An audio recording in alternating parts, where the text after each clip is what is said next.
La Tecla Muerta no se hace responsable de los comentarios compartidos por los invitados.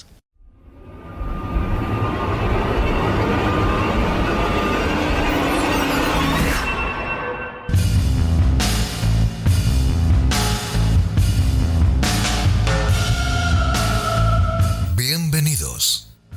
Las luces están apagadas y las velas encendidas, porque comienza La Tecla Muerta. Un espacio dirigido y presentado por Jorge Sánchez.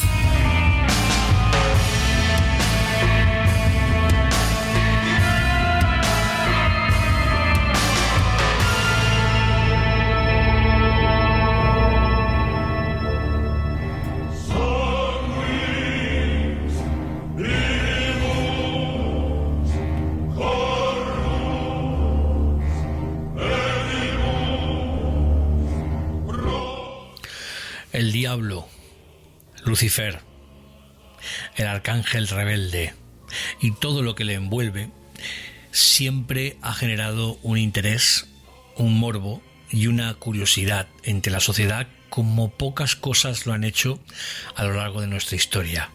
Eso es un hecho. El culto a Satán, el 666 y un larguísimo etcétera han llegado a conformar no solo un estilo de vida para quienes profesan este dogma de fe, porque lo es, al igual que el catolicismo, el budismo, el islamismo o cualquier otra corriente religiosa dentro del satanismo y sus vertientes en este caso, sino toda una subcultura. Merchandising, cine, música, colgantes, velas, ritualística, simbología, magia negra, oscuridad y, en algunas ocasiones, mucha, pero mucha ignorancia. ¿Es en sí mismo o queremos creer? He ahí la cuestión, como decía el pensador.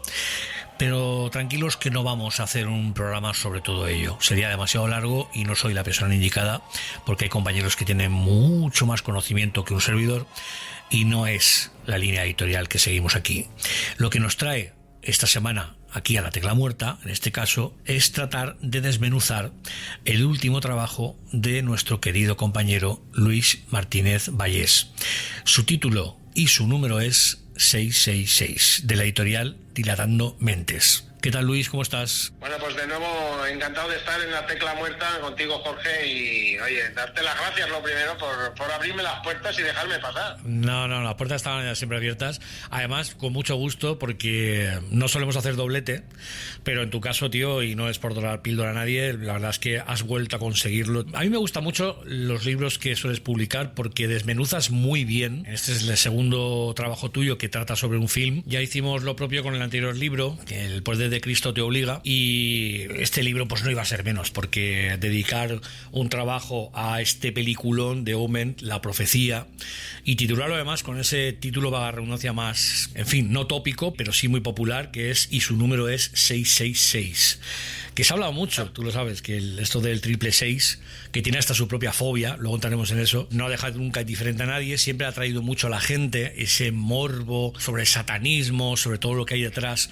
del diablo, el demonio, Lucifer, bla, bla, bla, bla, bla. Bueno, en fin, ¿por qué te metes en esto de la profecía? ¿Tenías también, al igual que en el caso anterior, una espinita clavada con la película? Bueno, es que La Profecía, pues como tú has dicho, estamos hablando de una película de estas que son culmen, ¿no? Que son auténticas obras maestras de las que yo, por ejemplo, no me canso nunca de ver. Creo que a los que nos interesan un poco los temas así un poco más, pues del diablo, más oscuros, más sobrenaturales, La Profecía sin duda está en la parte alta de nuestras películas favoritas. Y es que además en La Profecía se aglutinan un montón de historias que a mí me llaman la atención. Para empezar, la película es una película que aglutina varios géneros y lo hace de forma magistral, porque es una película de suspense, una película de detectives, una película de terror, una película de dramática, y tiene todo a un nivel que roza el sobresaliente. Es una película absolutamente brutal. Y esa era una razón muy importante para meterme con ella, ¿no? Porque al igual que El Exorcista, es averiguar todo lo posible sobre ella, cómo empezó su concepción, de dónde vinieron las ideas, cómo se hicieron estas cosas y estas otras cosas. Y claro, además, como lo has dicho tú, aquí estamos uniendo a una idea tan llamativa y tan diabólica, ¿no?, como es el 666, que siempre tiene un misterio especial. Además, viendo cómo ha causado impacto, cómo la gente del planeta sabe perfectamente qué es el 666 con solo verlo. Y claro, me causaba muchísimo interés también pues indagar un poco en lo que es el 666, ver hasta dónde ha llegado, a niveles que, bueno, algunos te dejan con los ojos completamente abiertos, como diciendo, madre mía, pues cómo se ha aprovechado el 666, ¿no? Sí. Tanto la película como el símbolo, pues estamos hablando de algo universal y algo realmente que yo creo que a los que nos gusta investigar un poco sobre esto, o por lo menos que saber un poco más, pues nos llama especialmente la atención. Estás escuchando La Tecla Muerta con Jorge Sánchez.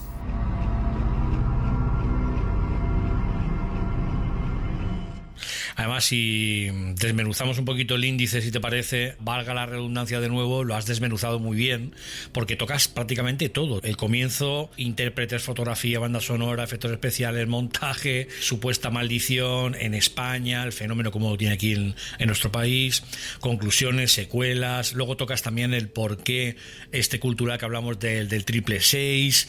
En fin, yo, si te parece, Luis, por empezar un poquito por el principio, cuéntanos, para que los oyentes tengan claro, quien no haya visto la película, la verdad es que se lo haga mirar, porque si estás aquí escuchando un programa que está dedicado al género de terror y no habéis visto La Profecía, pues bueno, pues como digo siempre, ya estáis tardando en hacerlo. El comienzo de Omen. ¿Cómo surge esta historia de manos del guionista?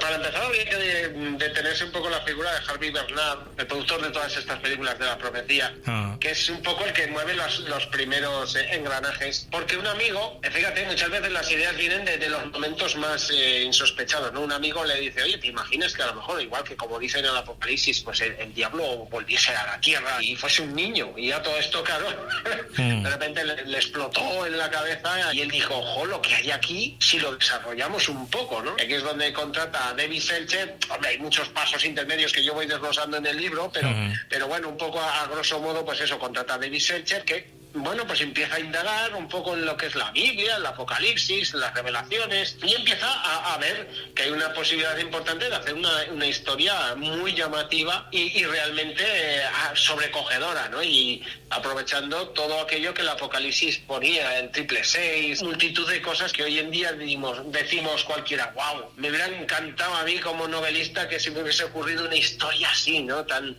bien equilibrada, con misterio, con una investigación y demás.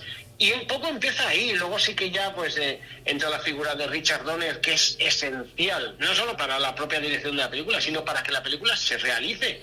Porque cuando entra la figura de Richard Donner es cuando él, a través, digamos, de una especie de trato, de pacto de caballeros entre él y Alan Ladd Jr., el jefe en ese momento de 20th Century Fox, que le había prometido que iba a hacer el proyecto que él quisiera, cuando él quisiera, siempre que se lo pidiese y tal, y bueno, a Richard Donner le encantó la historia, le pareció maravillosa, dándole algún cambio, porque es verdad que en los primeros tratamientos de guión de David Seltzer, él se decantó por una vertiente quizá exagerada, quizá en la que aparecían, bueno, el propio Richard Donner lo dice, ¿no?, criaturas con pezuñas, aquelarres de brujas, y él quería quitar todo eso y poner más la cuña en lo que es el misterio en sí, el thriller en sí. Y bueno, a la vista está, después fíjate, esta película tiene 47 años, o sea, nada menos. Y que sigamos viéndola con un misterio brutal, un encogimiento de corazón que todavía sigue ahí, ¿no? Pues un poco los inicios son estos, ¿no? Luego, por supuesto, estarían los castings, el propio Richard Donner dice que el cambiarle la historia a ese enfoque un poco más de suspense, eso hizo que, por ejemplo, gente como Gregory Peck pudiesen estar un poco más interesados, que según él, si hubiesen visto una película con criaturas con pezuñas, con brujerías, con no sé qué, quizás no se hubiesen subido. No se hubiesen prestado. Aquí, claro, estamos hablando de un montón de factores que hacen que al unirse todos, pues se convierta en una obra maestra de la que seguimos enamorados hoy en día.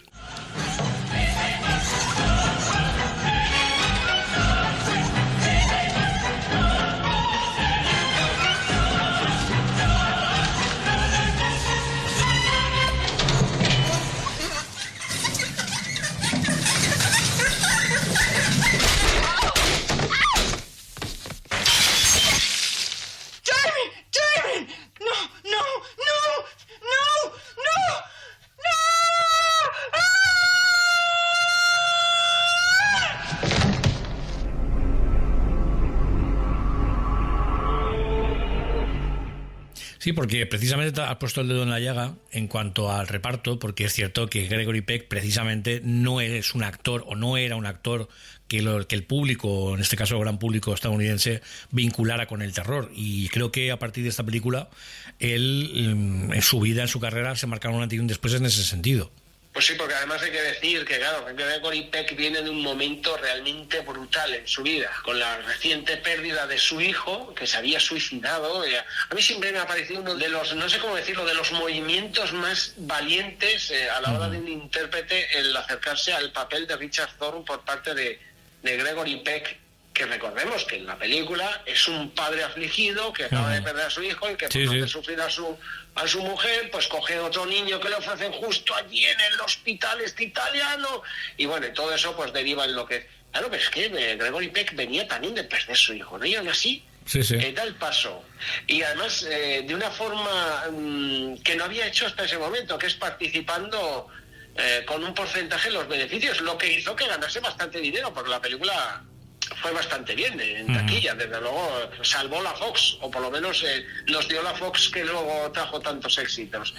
Y claro, el hecho de que Gregory Peck diese este paso hizo que fue mucho más fácil contratar a Lee Remick, por ejemplo, quien al ver que ya estaba Gregory Peck subido en el barco, pues dijo, pues oye, si alguien como Peck está metido en este proyecto no estará tan mal, ¿no? Y además entre ambos estaban deseando trabajar juntos y bueno, y las cosas que a veces tienen que salir bien, porque con el reparto uno ve claro que a veces se acierta de pleno. O sea, David Warner como el fotógrafo Jennings está perfecto. El niño Harvey Stephens, es que no te puedes imaginar a otro niño con esa sonrisa tan, iba a decir tan cabrona, pues eso sí, que todos conocemos esa sonrisa. Y qué decir de la señora Baylock, que da más miedo que el puro diablo. Que el puro diablo. Sí, Billy Whitelaw hace un papel de la señora Baylock que dice, mira, prefiero 1000 veces al diablo que a esa niñera, por favor. Sí. Es tremendo. No, bueno, obviamente, si tenemos que destacar alguna escena de la primera película, quiero recordar que fue la primera, es ese suicidio que en plena fiesta de cumpleaños tiene lugar, ¿no? La niñera se queda hipnotizada viendo a ese perro oscuro que estaba, parece que merodeando por el jardín, se sube a lo más alto de la casa, se coloca una soga al cuello y gritando Damien, mira lo hago por ti, salta y se parte el cuello. Eso a mí te juro que me marcó, ¿eh? Es una de las escenas que podríamos citar otras muchas en el mundo del cine de terror, pero creo que esta en concreto pone los pelos de punta.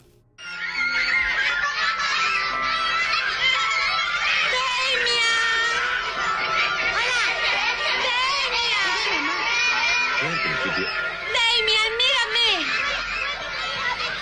Damian, te quiero mucho. Mírame, Damian. Lo hago por ti.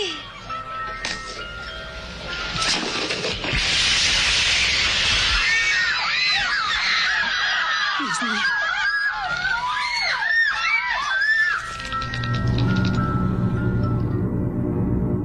La tecla muerta. Esa es una escena brutal, sobre todo si la ves de joven. Depende mucho del momento en que ves una película, ¿no? Yo claro. De muy jovencito la película y me causó mucho impacto porque no acabas, si la ves de jovencito, pues bueno, acabas de entenderlo. No acabas de entender qué ha hecho esa mujer, ¿no? ¿Por qué se quiere así? ¿Por qué le dice, Damien, esto por ti? Tremenda, Holly Palance, hija de Jack Palance, del mítico Jack Palance, esta actriz. Sí. La película tiene curiosidades de este tipo y la verdad que es una secuencia brutal. Hay muchas secuencias, al menos mi favorita en la película es la que, digamos, tienen Jennings y el señor Thorne, Richard Thorne, cuando van a la habitación del cura. Y empiezan y vemos en la habitación del cura todos los crucifijos, las páginas de la Biblia por las paredes, como ¡guau! Sí, tremendo. Yo no sé si coincidían mucho o se distanciaban mucho en el tiempo con El Exorcista en cuanto al estreno. Y 3 años. 3 años, ¿verdad? Eso es. Correcto. Y además, fíjate, porque, bueno, siempre hay una explicación sociocultural a la eclosión de este tipo de películas, porque van prácticamente, como hemos dicho, casi concatenadas en el tiempo. Pero sí que podría tener una explicación de esa fascinación por el público, de solicitar ese tipo de rodajes, ¿no? Relacionados con el culto al oscuro, al demonio, a Lucifer, y estaban muy en boga en aquel momento. No podemos olvidar que lo que acabamos de decir, Jorge, que es que 3 años antes El Exorcista reventó taquillas, y puso de moda al diablo, puso de moda la posesión demoníaca, puso de moda la ouija, puso de moda seguramente lo que son las investigaciones paranormales. Tuvo muchísima culpa El Exorcista de todo lo que vino después, incluida de la profecía, que es así. La profecía tiene entidad propia y es indudable, aunque ambas tengan al demonio sobrevolando sobre ellas, pero El Exorcista la que da el pie a muchísimas de estas producciones, de las que yo creo que estamos hablando de las 2 más destacables, desde luego, pero hay un auténtico filón aquí que todavía se sigue dando. Estamos ahora mismo, en este momento, con películas recién estrenadas de exorcistas, de gente endemoniada, de monjas que están endemoniadas. O sea, estamos a ver que este tema, desde luego, no ha dejado de estar de moda nunca, siempre está pendiente y siempre causa un temor importante. Y sobre todo yo creo que a nivel, digamos, ciudadano, a nivel, pues ha causado el hecho de que la gente se interese, ¿no?, por estos temas y que acaben siendo, pues, realmente lo paranormal, lo sobrenatural, algo muy, muy llamativo. Sí, además recomendamos desde aquí también, no sé si tenías noticia de esto, pero si no, pues te lo comento a ti también, nuestra queridísima Teresa Porqueras ya estuvo también por aquí por el programa. Ella publicó 2 libros muy interesantes. Uno se llamaba Cara a cara con Satanás, de Editorial Sidonia, y el otro que también compartíamos también en aquel momento, ya yo, editorial, con la misma firma, que se llamaba Yo Satanista. Y en los 2 ella se introducía, muy valiente por cierto, porque además, oye, con un par de ovarios, la verdad es que bien solita se estuvo entrevistando, en el caso de Yo Satanista, con un satánico, según ella auténtico, porque hay varias vertientes, no vamos a entrar porque es muy largo y no queremos salir mucho del tema, pero bueno, ella fue profundizando poco a poco en el satanismo en España. Manu Carballal, que todos lo conocemos también, es uno de los mayores expertos que hay en nuestro país sobre este tipo de temas, de dogmas de fe, porque al final son lo que son. Pero ella confesaba que se llevó muchas sorpresas cuando este señor, este sacerdote, vamos a llamarlo así, oscuro, le confesaba que sí, que realmente había energías, que ellos realmente, aunque suene utópico, también hacían rituales, que existían toda una ritualística concreta para hacer determinados o lograr determinados objetivos en cuanto a mover energías en pro o en contra de sí mismos o de otras personas, pero que había otras que eran, pues eso, meramente nacidas de la pantalla de Hollywood. Y ahí yo creo que, como estábamos hablando, tanto El Exorcista como el Damien, entre otras muchas, pues tienen, vamos a decir, la culpa, entre comillas. Sí, ya lo creo. Hay que decirlo así, pero ¿quién se imagina una persona poseída que no esté como Regan en El Exorcista? Es que te cuesta casi imaginarla de otra forma. Sí, sí. O sea, es que creó digamos, el arquetipo, la forma, la imagen de cómo se tiene que estar poseído. es casi así, ¿no? O sea, sí. Estoy poseído, pero no se te gira la cabeza ni te pones a bajar las escaleras con la cabeza abajo. Entonces no estarás tan poseído. Si no vomitas nada, no te creo, tío. No. Eso es. Entonces sí, claro que tiene la culpa. Es que es normal que lleguen a influenciar de esta forma. Ahora, ¿verdad? Hombre, yo no soy un experto, seguro que Teresa lo dirá mucho mejor, pero creo que la mayoría de estas sectas satánicas se dedican un poco más a un culto más íntimo, más de disfrute del cuerpo, de la vida, no tanto a adorar al diablo. Sí, de hecho habían, permíteme, creo que me acabo de acordar de sus palabras, decía que habían como 2 vertientes muy claras, muy diferenciadas. Una era, como tú decías, precisamente, exactamente, el culto, pues esto, ¿no?, a los placeres de la vida, a ser feliz, y siempre respetando a los demás, que esto es algo que puede sonar, ¿no? Porque siempre parece un dogma de fe pues muy oscuro, muy tenebroso, muy como me da igual el mundo, pero yo voy delante y voy primero yo, ¿no?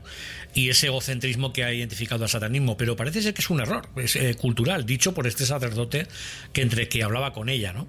Y la otra, pues evidentemente es la que tiene como epicentro la figura de Satanás como entidad real, no como una entidad modo de estatua a la que se venera como puede ser en cualquier otra religión, sino que es una entidad real que existe, que cohabita con nosotros, a la cual se le pueden solicitar determinados favores.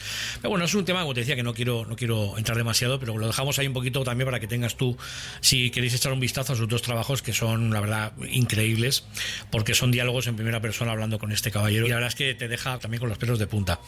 Oye, también leía en tu libro que decías que el guionista reconocía, que también es curioso porque no se ha dado en muchas ocasiones en el cine, que la película llegó a ser mejor que el guión, y que eso a él le dejó un poquito jodido, ¿no? Como escritor. La única vez que creo que la película supera al guión. Al guión. Y dice, lo cual es un poco triste. A la vez dice, sí.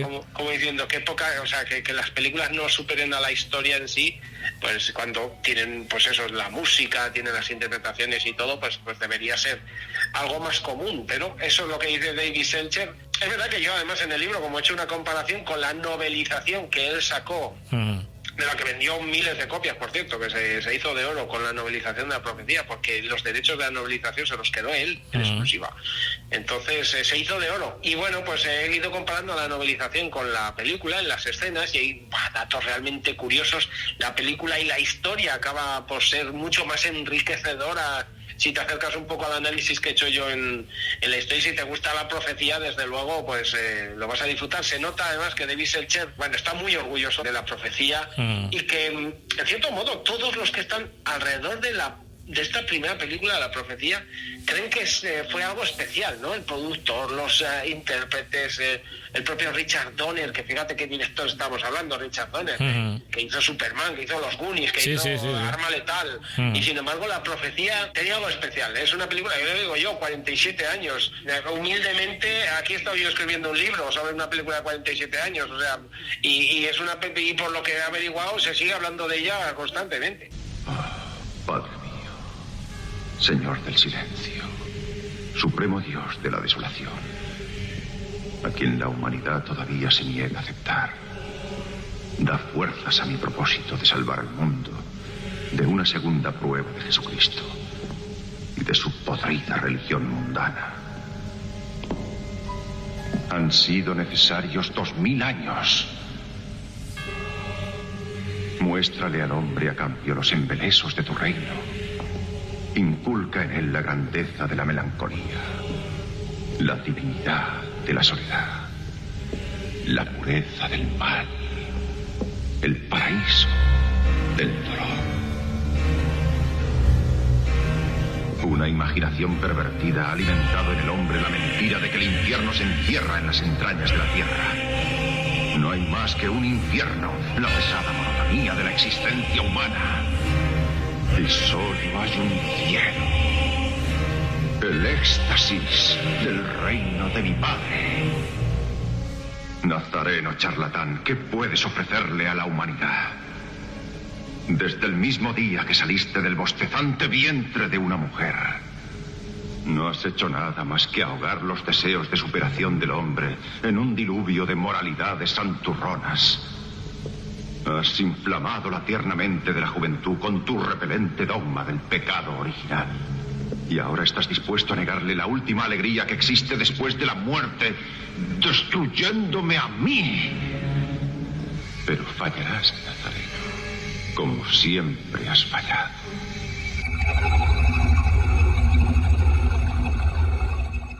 Estás escuchando La Tecla Muerta con Jorge Sánchez.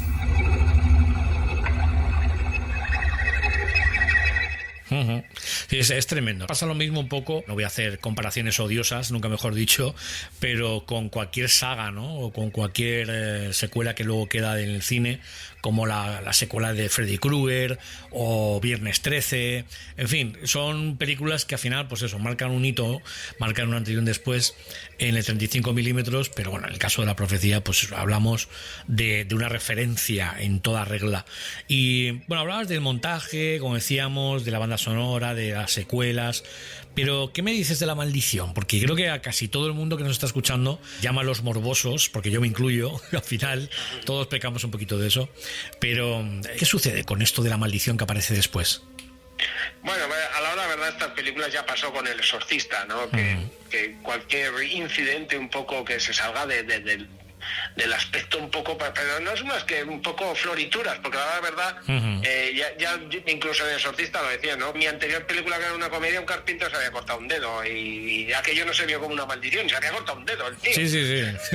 Pero ¿qué pasa? Que era una comedia, ¿no? Claro. ¿Y qué ocurre? Pues con La Profecía ocurre un poco lo mismo, ¿no? Todos quitan hierro al asunto, aunque Harvey Bernard, el productor, como digo, él tuvo que llevarse crucifijos, ponerlos en lugares de rodaje, y siempre dice, yo a partir de entonces en cada rodaje llevo crucifijos, no sea que el diablo quiera trabajar en contra de la producción.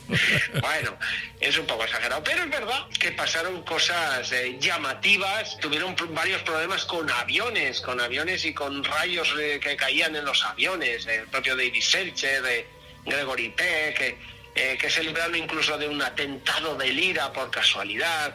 Es muy llamativo el accidente que hubo con un avión que ellos iban a alquilar para la película, pero la empresa del avión les dijo, oye, mira, tengo justo ese día un compromiso que no puedo dejar, mira, ¿te importa que te deje el avión al día siguiente más barato? Y dijeron en la producción, vale, pues venga, ya haremos lo que sea, cogemos el avión al día siguiente, claro, y el día que estaba previsto para La Profecía, pues ese avión despegó casualmente, que a veces pasa, ya lo sabemos que ha pasado algunas veces con algunos accidentes de avión, se topó con una bandada de pájaros que hicieron pues que el avión pues tuviese problemas nada más despegar y bueno, pues cayese y en la propia pista pues se impactase con la pista, resbalando sobre la pista, saltándose la pista y llevándose a un coche que había en la carretera de acceso, por lo visto, al aeropuerto. Sí. La casualidad siniestra es el ver que el coche iba ocupado por una mujer y unos niños que eran la mujer y los hijos del piloto del avión.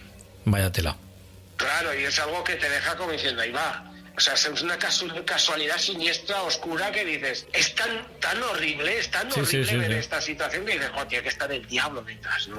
Ahí, Luis, ahí es cierto que tenemos dos opciones. O nos lo tomamos como lo que es, o no, como quiero pensar que es. Una extrema casualidad. Una extrema casualidad o una causalidad. Yo que sé, ahí ya ponemos un poquito de como dicen en Andalucía, arrimar la sardina a nuestra brasa, ¿no? De la manera que sea. Pero bueno, las cosas pasan al final y ahí está el hecho, ¿no? No deja de ser también muy curioso que se dé justo en esa época en la que se está rodando la película, en la que, en fin, que estamos inmiscuidos todos en esta historia y al final pues te lleva a mal pensar. Claro, no, si es que la historia es tan rebuscada, como digo yo, si hubiera sido que yo que sé, que mira, uno iba en moto y se ha chocado contra el coche, se ha roto una pierna. Pues bueno, tú lo ves y dices, ¿cuántas veces ha pasado eso?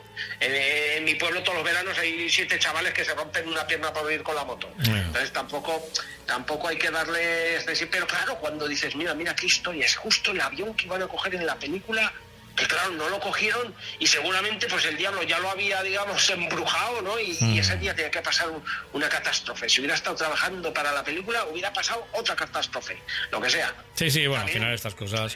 el decorarlo, ¿no? Es muy impresionante la historia de John Harrison, que había estado trabajando en el departamento de efectos especiales. Y su siguiente película, también para Fox, era Un puente lejano. Resulta que estaban por la zona de Bélgica, Holanda, por ahí. Y estaba junto a una compañera de trabajo que creo que era su pareja también. Pues esto en la película Un puente muy lejano, que es una película de la Segunda Guerra Mundial, con un repartazo también, un peliculón.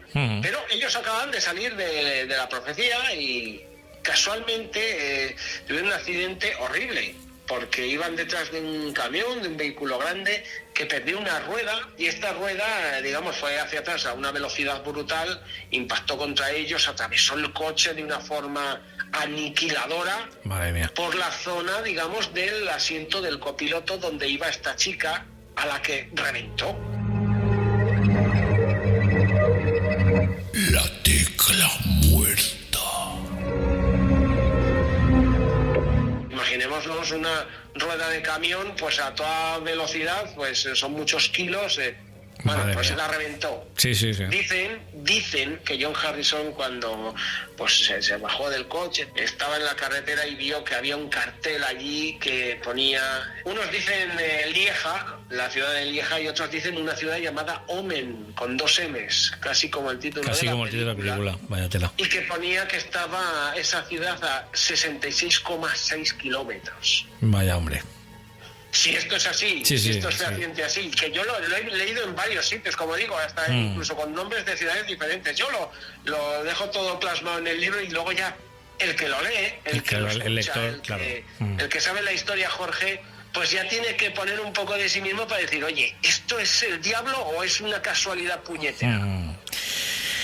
En fin, vamos a dejarlo ahí, porque ya la verdad es que se le eriza a uno la piel, con estas cosas. La casual coincidencia en otro capítulo del libro con The Night Stalker. Sí, esto es la serie de Kolchak, el, digamos, investigador paranormal que se enfrentaba a vampiros, a hombres lobo, es una serie muy conocida de los años 60, 70, realmente muy buena de ver, de la que se hicieron algunas películas que se estrenaron, películas televisivas que se estrenaron en España en cines.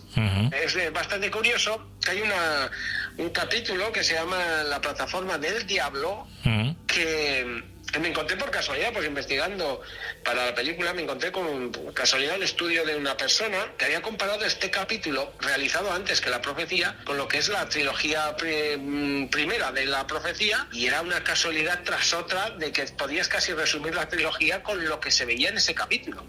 Es tan llamativo que dije, tengo que dedicarle unas páginas a esto, porque si a mí me resulta impresionante, pues llamativo. seguramente a la gente también, y realmente cuando ves, comparas las historias y esto, dices, oye, vaya tela, ¿no?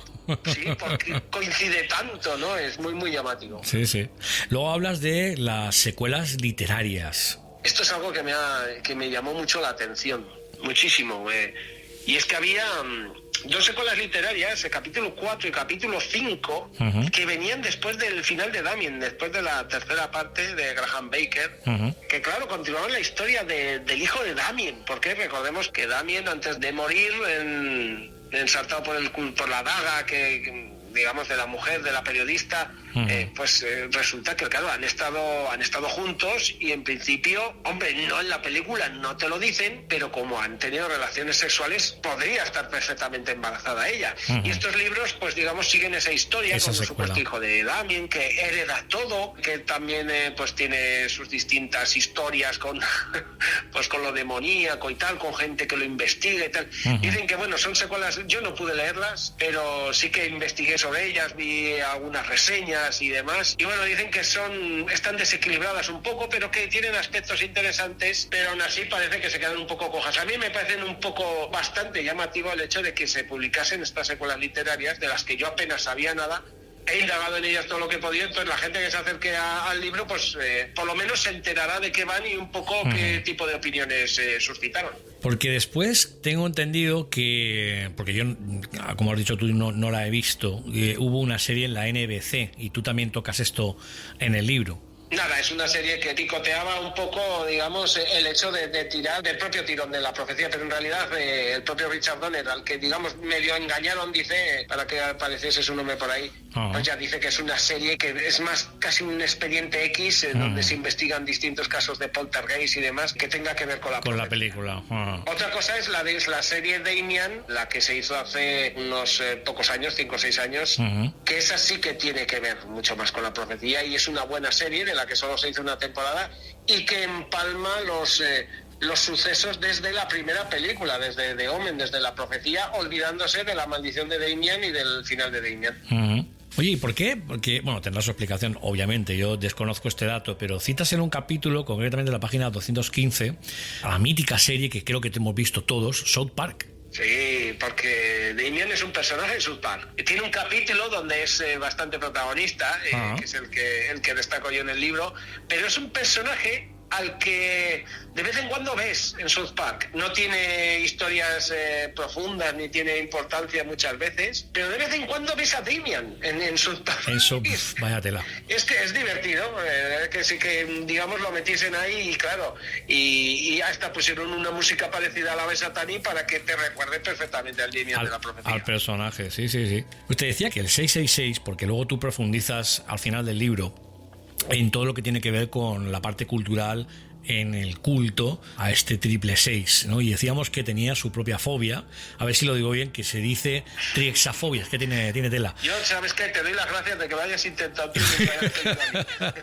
Porque el nombre en realidad es larguísimo y tiene tela, ¿eh? O sea, para pronunciar eso, vamos, como no seas experto en trabalenguas, me parece que es un poco complicado, pero sí, tiene ahí una historia también bestial el tema del 666.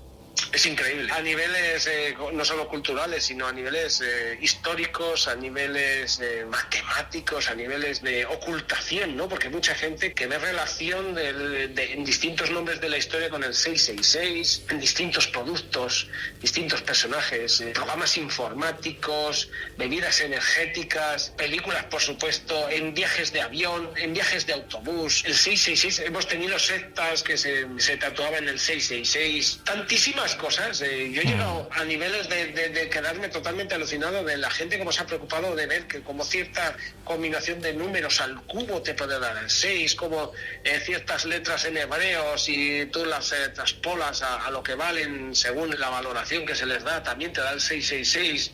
Y hay unas historias realmente llamativas que si las ves sobre el papel dices, pero bueno, pues han hecho estas cuentas, ¿no? Y te dan. Los resultados que realmente el 666 es que tiene un mundo aparte. Por eso era algo que yo quería poner como añadido, porque el libro principalmente es sobre la profecía, pero quería ponerlo como su propia entidad, como si fuese un libro dentro del libro, ¿no? Que el 666 pues tiene su propia historia y es una historia que te deja realmente asombrado. De hecho, yo recuerdo en uno de los programas, en una de las entrevistas de White Project, de nuestro querido Jordi Tocayo, donde entrevistaba al matemático Eduardo Sáenz de Cabezón, donde explicaba un poco ese origen que tú comentas matemático del 666. Vamos a escucharlo. Somos metaleros los dos y nos gusta el diablo y nos gusta el 666. ¿Por qué el 666 es el número de la bestia?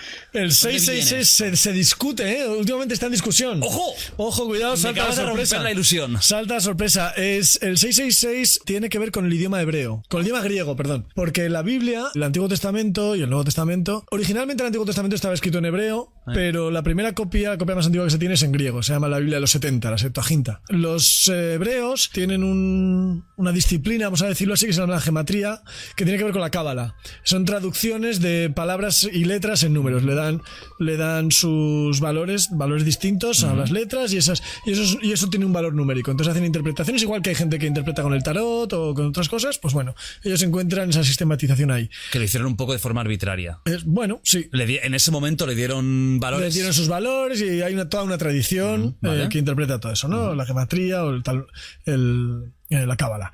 Y entonces, dentro de ese sistema, el nombre del emperador Nerón, su traducción en la cábala, su traducción numérica es 666.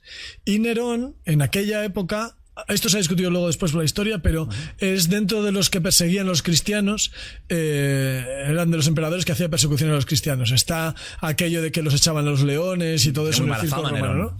Entonces, bueno, está discutido cómo de histórico es que realmente lo echaban a los leones, pero sí que estaba persiguiendo a los cristianos, ¿no? Varios emperadores persiguían a los cristianos. Entonces, cuando Juan escribe el Apocalipsis, hay un momento en el que habla del número de la bestia y dice, y el número de la bestia es un número de un hombre, es un número humano, y ese número es el 666, y es la traducción numérica del nombre de Nerón. Entonces Nerón es la bestia.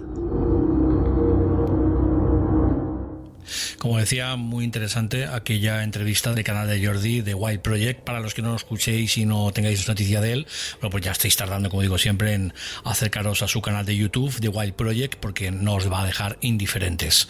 Oye, a ti, dentro de la saga, creo que ya conozco la respuesta, pero ¿con cuál de las películas te quedarías tú? Hombre, yo la verdad es que te digo que soy un firme defensor de las tres primeras, ¿eh? Me gustan bastante las tres primeras, cosa que sobre todo la tercera suele estar muy mal valorada.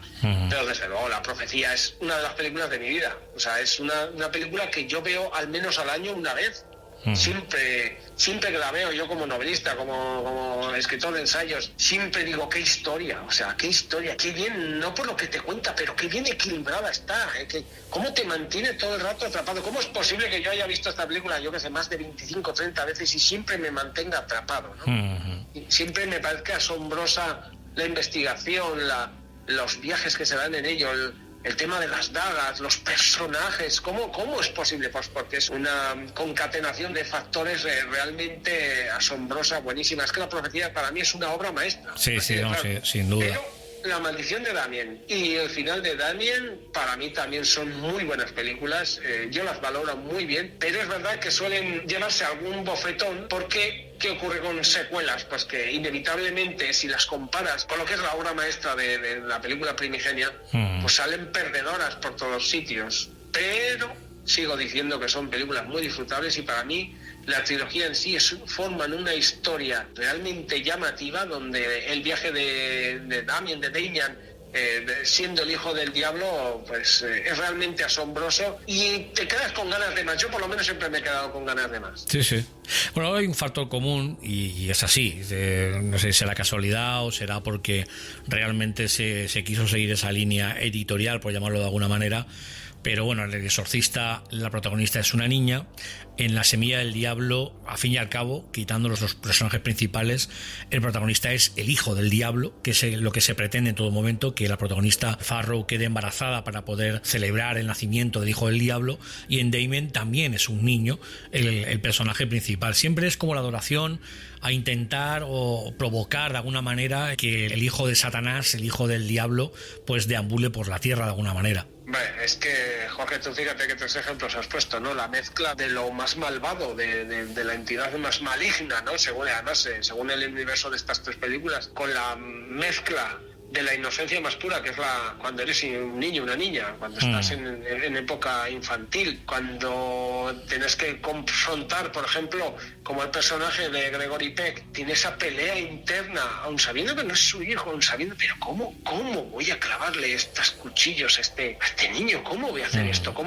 Esto en El exorcista, por ejemplo, la degradación a la que lleva a una niña de 12 años, que es imposible no sentir una empatía brutal con ella. En la novela que te describe todavía más el tema de cómo a ella le obliga a cada vez que entra gente a defecarse encima, de esto que dices, Dios mío, la degradación, te sientes... Sí, tremendo. Te sientes realmente empatizado para horrorizarte, ¿no? Con el hecho de que la mezcla de la inocencia más pura, que es la niñez, donde todos vivimos un poco, pues eso, creyendo en los Reyes Magos, creyendo en la magia, siendo felices simplemente por el hecho de correr, de jugar con una pelota, y la maldad más absoluta, que es el maligno representado en estas películas, que representa precisamente a la maldad más absoluta, te impacta fuertemente. Fíjate, tú has dicho los 3 ejemplos, yo creo, donde esto se mezcla, aunque quizá en La semilla del diablo está, digamos, un poco más también llevado a la ignorancia de una mujer que también es realmente una buena persona, pero es brutal, ¿no? Y por eso dejaron huella,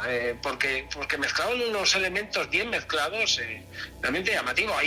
Por ejemplo, hay una exploitation, una copia italiana del exorcista, que es El anticristo, la película donde es una mujer que está en silla de ruedas, que también eso te impacta muchísimo, ¿no? Una película también muy dura, muy buena, va un poco a rebufo del exorcista, por supuesto. Si tú la ves y la comparas, dices, adiós, esto no me cuenta nada nuevo, pero realmente está bien.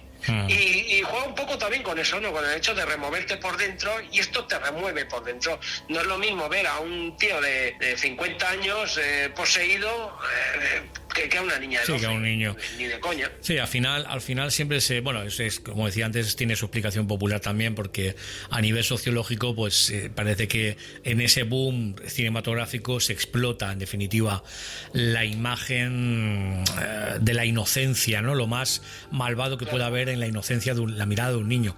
Y lo he puesto muchas veces de ejemplo, lo siento si soy poco original o muy reiterativo, pero ya lo hizo aquí Chicho Ibáñez Serrador con ¿Quién puede matar a un niño?, con esa famosa isla, ¿no?, de Almanzora, en la que los niños eran los amos y señores del lugar, Y me acuerdo de una escena, lo vuelvo a poner de ejemplo, insisto, en la que los dos protagonistas que huían, ella embarazada precisamente de un niño, que quedaban pues arrinconados, atrincherados en una habitación que quedaba por debajo del nivel de la acera de la calle, y por esa ventanita que quedaba a pie del exterior aparecía un niño que les miraba simplemente pues sonriendo, ¿no? Con una mirada pues inocente.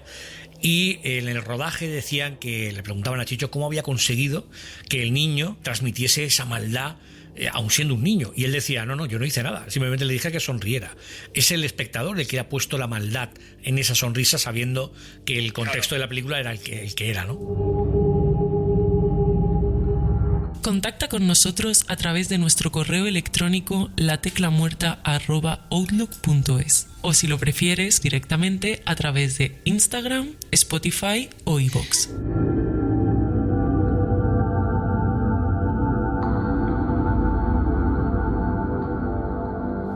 Es un poco el final de la profecía, ¿no? Con este personaje de Damian mirándonos directamente fijamente a nosotros con esa sonrisa. Como sí, Richard Donner se la sacó, simplemente diciéndole, quiero que te quedes serio y no sonrías, ¿eh? No se te ocurra sonreír, pero vamos, ni se te ocurra sonreír. Sabía que precisamente por decirle esto a un niño pequeño, ¿qué iba a ocurrir? Que iba a sacar esa risa incontenible, ¿no? Esa sonrisa incontenible, brutal. Pero un poco, fíjate lo que dices tú, comparándolo con la profecía con la trilogía de la profecía, fíjate, aquí vemos ser a Damian niño, adolescente y adulto, y vamos también pasando nosotros un poco por esas etapas de que, joder, es que en la profecía, ¿cómo vas a matar a un niño, no? Te quedarías bastante tocado, o sea, ¿cómo puedes matar a un niño? ¿De dónde sacas la fuerza interior para matar a un niño? Y luego, claro, de adolescente te entrarían mil dudas, como diciendo, oye, pero no puede ser, ¿no? Lo que me parece no puede ser. Sin embargo, cuando le vemos de adulto, estamos todo el rato deseando a ver si lo mata alguien. Sí, desde luego. A ver si lo mata alguien ya, porque no es que es malo. En fin. Es lo que hay. La verdad es que es un pedazo de libro. A mí me ha gustado mucho, precisamente por eso, porque das muchos datos, tocas, como decía al principio, todos los palos, has desmenuzado esto hasta el átomo, como se suele decir. Y para dejar un poquito aquí la sinopsis, y si me permite cito textualmente, dice, uno de los mayores misterios de la humanidad fue trasladado a una ficción con la película La Profecía, la llegada a nuestro mundo del Hijo del Diablo. En este libro encontrarás la historia de la confección de la obra maestra dirigida por Richard Donner.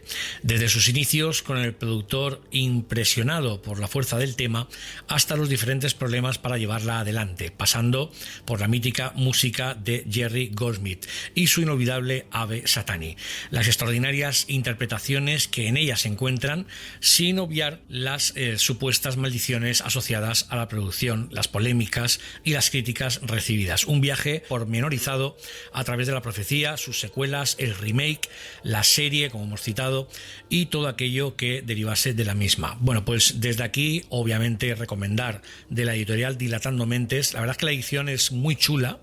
Me encanta esta manera que tienen de maquetación, de intercalar páginas en negro con fotogramas de la película, con, en fin, frases de la misma, Hacen etc. unos libros, Jorge, que como digo yo siempre, Dilatando Mentes, no solo por el contenido, que puede ser más o menos bueno, porque ahí yo no puedo entrar, pero tú ves este libro y dices, me queda bonito en la estantería, porque hacen libros bonitos. Sí, la verdad es que sí, tienes toda la razón, y aunque siempre decimos que no hay que juzgar un libro por la portada, la verdad es que todos a veces pecamos de eso. Encontramos una librería y siempre a menos que sea un libro que vayas a buscar ex profeso, siempre la portada pues nos llama la atención o no nos dice nada, eso es así. Y la portada, por cierto, que quiero nombrarlo, porque me suelo olvidar de él, Raúl Ruiz hizo un portadón. Un abrazo muy fuerte desde aquí también para él, a La Tecla Muerta, y a la editorial, como siempre decimos, por enviarnos un ejemplar para hacer posible esta entrevista. Y nada más, Luis, querido amigo, de darte la enhorabuena, celebrar el éxito del libro, esperamos que tenga pues el que se merece. Quédate por aquí, como digo siempre, que esté tu espacio. Te mando un abrazo fortísimo, y bueno, no sé si haremos triplete contigo, pero seguro que sí, porque me has comentado, y permíteme el spoiler, que estabas trabajando ya en otra cosa, o sea que bueno, esperemos que salga pronto y que tengas aquí también tu espacio en La Tecla Muerta. Lo primero, darte las gracias, Jorge, por ser tan amable, brindarme tu espacio y dedicarme tu tiempo, y bueno, sí, claro, sí, cuando vayan saliendo nuevos nuevos proyectos, que ya tengo varias teclas que no están muertas, que están vivas, moviéndose, trabajando en ello. La verdad que te lo agradezco mucho y oye, claro que sí, cuando tú quieras. Bueno, pues un abrazo muy fuerte, compañero. Un abrazo. Chao. La tecla muerta.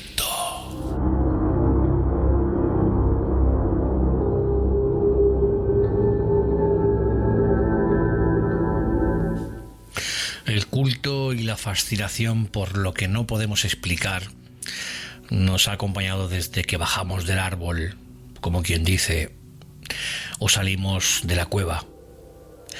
El mal reside en casi cualquier parte. No precisamos de entidades sobrenaturales para sentirlo, ni para vivirlo de cerca, ni tampoco leyendas mortuorias, ni escritos antiguos. Es el ser humano malvado y divino a la vez. Esa es, de hecho, su cualidad más definitoria. Hermosos sueños y terribles pesadillas. Amar y odiar. La pluma o la espada. Pero jamás nos sació nuestra peculiar idiosincrasia e inventamos aquello que nunca fue para dar sentido al temor mismo de estar vivos. Vimos rostros en los cielos y en las entrañas de la tierra. Pusimos fronteras donde no las había y creamos un auténtico bestiario completo para cada día o festividad nombrada y, por el contrario, santos de virtudes luminiscentes, quienes nos ayudarán, llegado el momento, con nuestra poca destreza en la eterna batalla que entraña el valor de enfrentar nuestros más íntimos terrores. Y fue ahí donde nació la dependencia del hombre en lo sagrado, lo monstruoso y lo dogmático, la necesidad imperiosa de dar sentido al mero hecho de existir, pues existir en sí mismo resulta en ocasiones, creo que estaréis conmigo, en este mundo, algo abominable. Pasaron los siglos y la ciencia, razón en mano, fue decapitando y cercenando la incultura, la superchería, la leyenda y también el mito, y por supuesto la decadencia instalada en nuestro haber. Lo llamaron la era de la ilustración, del saber y la cordura frente a la escasa sapiencia que rezumaba por doquier. Pero, porque siempre hay un pero en toda historia, y máxima en la nuestra, una vez más, no supimos entender que la verdadera lucha o el verdadero logro, lo realmente difícil en la vida, es encontrar el equilibrio sensato en todas las cosas. Y hubo quien, desde el aprovechamiento de la fe, generando ese mismo pavor en su favor, atrajo multitud de adeptos y semejantes asustados a sus, en aquellos momentos, despobladas filas. Supongo que, llegados a este punto, una vez más, tampoco hemos aprendido mucho de todo aquello, pues el bien en ocasiones lleva nombre de capital y empresa de interés sombrío, y el mal, capote reconfortante, entre comillas, ante tanta insensatez y falta de sentido común. Puede parecer que nos hemos salido por la tangente o que hemos divagado y abandonado el tema principal de esta semana aquí en La Tecla Muerta. Pero si prestáis atención a ese sexto sentido que tenemos muchas veces olvidado o rezagado, que llaman intuición, advertiréis que no es así. Sea quien sea para todos y cada una de vosotras el diablo, Lucifer, el maligno o Satanás, buscad vuestras propias armas, preferiblemente las que ofrecen y se ocultan entre párrafos y páginas de estas cosas cuadradas llamadas libros, porque ahí, en gran medida, se esconde casi siempre la luz que buscamos para deambular entre tanta y tanta oscuridad. Y vamos a dejarlo aquí, no sin antes escuchar, como ya sabéis, la recomendación cinematográfica de nuestro queridísimo Miguel Ángel Plana en su sección Mensajes de Ultratumba. Y recordad que tenéis la opción de apoyar el canal de iVoox La Tecla Muerta dándole al botón apoyar. De este modo, y desde 1,49 € al mes, por menos de lo que cuesta un café, tendréis la opción a acceder, además de los programas convencionales que emitimos cada semana, a contenido premium, entrevistas, relatos dramatizados al más puro estilo de La Tecla Muerta y muchas más cosas. Así es que desde aquí, y lo digo ya, muchísimas gracias por ese pequeño gran gesto que nos hace seguir trabajando cada día, cada semana, cada mes, con tanta pasión y con tanto ahínco. Abrazos y besos. Chao.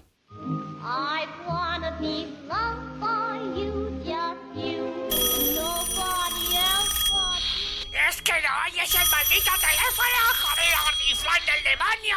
Sí, ya lo oigo, saco de huesos y no pienso cogerlo. ¡Maldita sea! ¡Contesta de una jodida vez o te aseguro que voy a ir ahí y te voy a dar una patada en ese culo putrefacto que tienes! Te aseguro, maldita vieja, que no pienso mover el trasero de la mecedora. ¡Muerto te quedarás si no descuelgas de una vez! ¡Te daré tal puntapié en tus posaderas que te harán de adorno de Navidad la bufanda!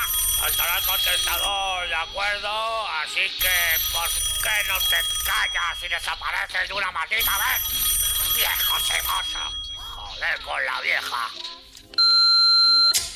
El escritor, dramaturgo y compositor americano Russell Hunter contó en una entrevista en 1980 que muchos de los elementos que inspiraron el argumento de Al final de la escalera se basaban en las experiencias de sus primeros meses en Denver, en 1968, mientras vivía en una casa grande cerca del Parque Cheeseman, de fuertes connotaciones sobrenaturales, por cierto, relacionadas con los primitivos nativos que habitaron la zona. La casa fue demolida en la década de los 70 y ahora el espacio lo ocupa un edificio de apartamentos. Lo narrado en el film coincide al menos en un 90% con lo experimentado por él mismo. El título original ya debería decirnos todo, The Changeling, cuyo significado en mitologías ancestrales, sobre todo en Irlanda y la cultura de origen celta, los Changeling pueden ser tanto los hijos deformes de las hadas, los cuales son intercambiados por bebés humanos al nacer, o algún tipo de duende mal encarado. La cinta, de origen canadiense, fue realizada en 1980 por Peter Medak, un director de origen húngaro que huyó durante la revolución de su país y que acabó instalándose en Inglaterra y más tarde en los Estados Unidos, donde ha efectuado la mayor parte de su obra, habiéndose refugiado últimamente en la televisión. Al final de la escalera se ha convertido en un clásico del género que, aun teniendo un desarrollo lento, es estupenda para los que les guste pasar miedo, destacando sobre todo su terror psicológico que se desarrolla convincentemente imprimiendo un progresivo suspense gracias a un hábil empleo de la cámara subjetiva y unos largos travelings por todos los rincones de la mansión que luego han sido muy utilizados entre otros films del género. Un film sencillo y sin pretensiones, con un tratamiento delicado de lo paranormal sin hacer alardes efectistas. La película gira en torno al tema de las casas encantadas, en la que John Russell, magistralmente interpretado por el gran George C. Scott, es un profesor de música y compositor que cambia su domicilio a una mansión que llevaba 12 años sin ser habitada tras haber perdido a su mujer y a su hija en un accidente de tráfico, lo que contemplaremos horrorizados en un estremecedor prólogo, con la esperanza así de recuperar la paz interior, y a medida que va pasando el tiempo comienza a experimentar extraños sucesos que le hacen presentir algún oscuro acontecimiento en el pasado de la casa, aunque al principio piense que se trata de su hija que se quiere comunicar con él. Ahí es donde entra uno de los elementos inquietantes de la historia, una pelota infantil. Registrando la vivienda, descubre una entrada secreta a un antiguo cuarto infantil olvidado desde hace mucho, donde encuentra una silla de ruedas y una caja de música. Posiblemente uno de los momentos más álgidos de la historia, idea robada a Mario Bava y su genial Operazione Paura, es aquel en el que en el silencio de la noche, esa espectral y solitaria pelota infantil comienza a caer rebotando por las escaleras de la mansión que dan acceso a la cámara secreta. Hay que destacar que, puesto que el protagonista es un profesor de música, la banda sonora es otro de los elementos importantes del film. Esta fue compuesta a 6 manos por Howard Blake, Ken Wanwer y Rick Wilkins. El trabajo se dividió curiosamente del siguiente modo: Wilkins compuso, Wanwer arregló y dirigió, y Blake compuso e interpretó al piano el tema de la caja de música, tanto tanto para la banda sonora como para las escenas de Scott al instrumento. También es de admirar, como siempre, la fotografía de John Coquelin, que comenzó con Corman y realizó algunos de sus más brillantes trabajos para Sam Peckinpah.